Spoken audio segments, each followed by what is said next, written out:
Welcome to the A Day in the Life series. The topic for this video is supporting resilience in young children.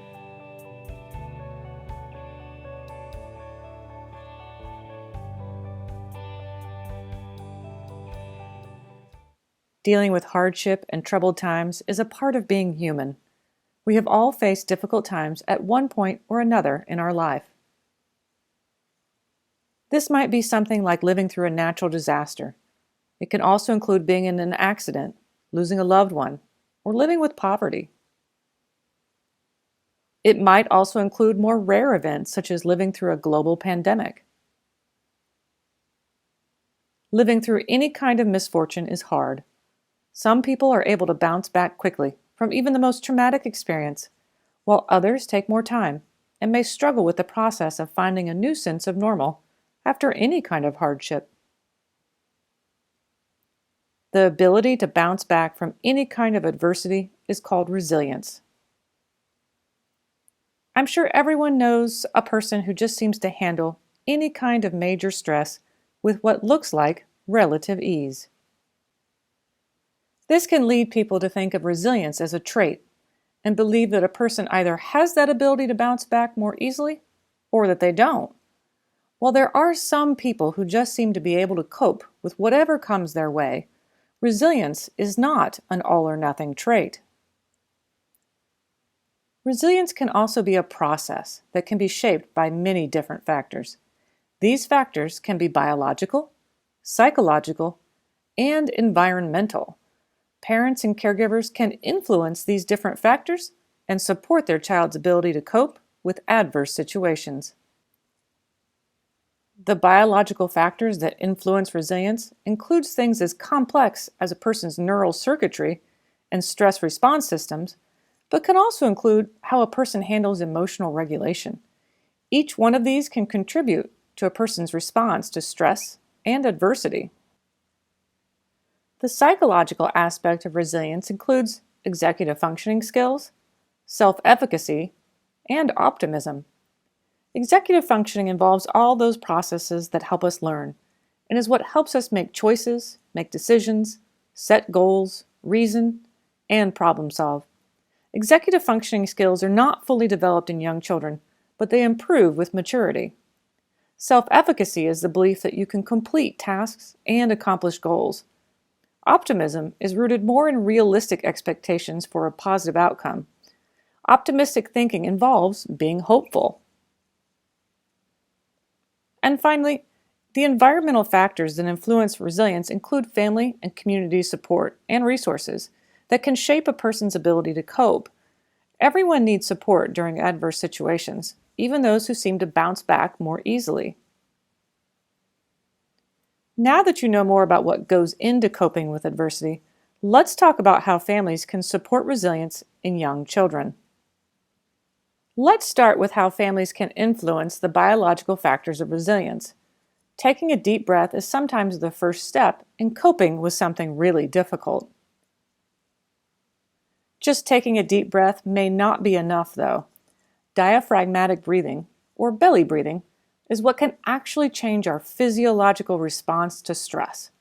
This kind of belly breathing can actually help a person calm down by reducing their heart rate and their blood pressure. The best ways to teach children how to use belly breathing is first by laying down and showing a child the difference between taking a deep breath that moves only the chest versus a deep breath that starts from the belly. You can do this by putting one hand on your chest and one hand on your stomach.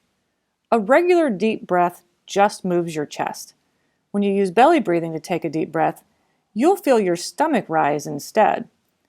This can be hard to master, so it will take some time to practice taking slow, deep breaths that go in through the nose and move the belly, not the chest, and then allow you to slowly exhale through the mouth. Next, when a child is dealing with something stressful, it will be important to be responsive to the child's needs. Provide comforting hugs when they are needed, or set up a quiet space where the child can regroup and process what's happened. Families can also provide comforting foods, comforting items, and activities that help the child cope. Parents and caregivers can create a more positive climate at home by modeling optimistic yet realistic thinking. Families can model a hopeful attitude, but also help a child reframe negative thoughts. For example, if a child is upset at having to wash their hands so much because of the pandemic, a caregiver can reframe that thought and show the child how the hand washing helps prevent illness and can actually keep people healthy. Sometimes it helps to read children's stories that talk about how to handle tough problems, yet remain hopeful and positive. Maintain routines when possible. Adverse situations can be chaotic, and the whole world can feel upside down for some children. Often, everything about life can feel unpredictable during challenging times. Something as simple as maintaining consistent routines at home and a sense of sameness can help a child know what to expect from their day-to-day. These routines can help a child cope. A family's regular morning activities, their mealtime traditions, and bedtime routines can help a child feel safe and secure during times of stress.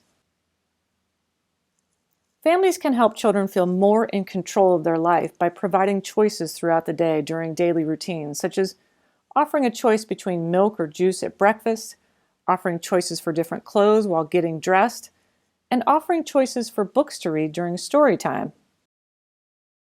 Participating in household chores can help children experience a sense of normalcy, but also can help children feel a sense of contribution and responsibility and can improve self-efficacy. Families can empower children to feel more capable and competent by breaking some of these household tasks into smaller, more achievable steps. Maybe a child isn't ready to do a task like clean the kitchen after breakfast, but they can contribute by bringing their cereal bowl and spoon to the sink and then rinsing them off. While such a task might not feel like a big deal to an adult, a child can feel a real sense of accomplishment with this task. Families can support a child's emotional regulation by helping the child label different emotions, such as grief and anxiety. Parents can also help children use a variety of calming strategies to help them cope with more powerful emotions. For more information about how to support resilience in young children, check out these other A Day in the Life videos from VCU-ACE, providing a sense of safety and security, supporting emotional regulation, and maintaining routines and schedules. For more information about the importance of routines for children, be sure to check out these videos from our From Breakfast to Bedtime video series at VCU-ACE. Wake-up routines, mealtime routines, and bedtime routines.